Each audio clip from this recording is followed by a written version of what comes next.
Hi అండి. ములంకాయలు మామిడికాయ చారు. చాలామంది అనుకుంటారు ములంకాయలు వేడి, మామిడికాయ వేడి అని. మామిడికాయ ఎప్పుడైనా సరే కాల్చుకున్న, ఉడకబెట్టుకొని వండుకున్న వేడి అనేది ఉండదండి, వేడి చెయ్యదు. చాలామంది రెండు వేడి అనుకునే వాళ్ళు ఒకసారి కాల్చుకొని ఇలా రసంలో కానీ చేసి చూడండి. బాడీకి ఎప్పుడు వేడి చేయదు. స్టవ్ మీద ఏదైనా గిన్నె పెట్టుకొని కొద్దిగా మెంతులు, జీలకర్ర, మిరియాలు, 4 స్పూన్ల వరకు నువ్వులు వేసి వేయించి మిక్సీ గిన్నెలో తీసుకోవాలి.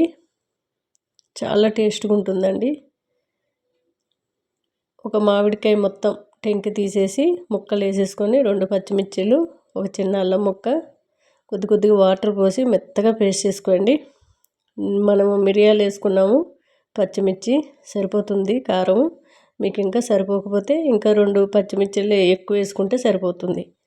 పులుపు అనేది చూసుకోండి. ఇప్పుడే కుక్కర్లోని ఆ పేస్ట్ అంతా వేసి వాటర్ ఎంత చారు కావాలో అంత పులుపు చూసుకొని వేసుకోండి వాటరు.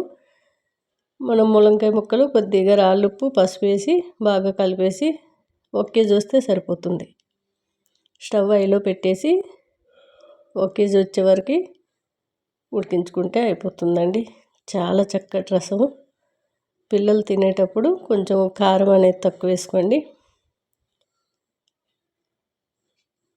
స్టవ్ మీద కళాయి పెట్టుకొని కొద్దిగా ఆయిల్ వేసుకొని శనగపప్పు, మినపప్పు, అందులో కూడా మెంతులు ఉన్నాయి, వాము ఉంది, జీలకర్ర, ఇవన్నీ వేసుకునే దినుసులు, ఒక ఎండుమిరపకాయ, 4 వెల్లుల్లి రెబ్బలు, కొద్దిగా కరివేపాకు, కొద్దిగా ఇంగువ, అంతేనండి పోపు.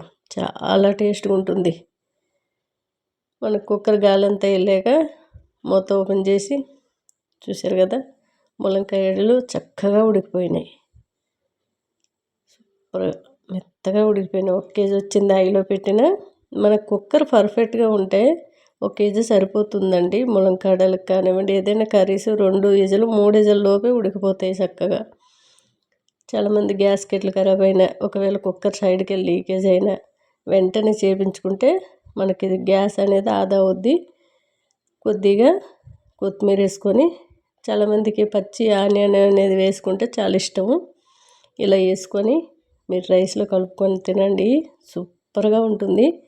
ఒకసారి తిన్నారంటే మళ్ళీ మళ్ళీ చేసుకోవాల్సి అంత ఇష్టంగా ఉంటారు. చిక్కగా మనకు సాంబార్ కంటే చిక్కగా ఉంది. ఎందుకంటే నువ్వులు పొడి వేసుకున్నాం కదా, నువ్వులు మెత్తగా పేస్ట్ చేసి చాలా టేస్ట్గా ఉంది. నచ్చితే ట్రై చేయండి.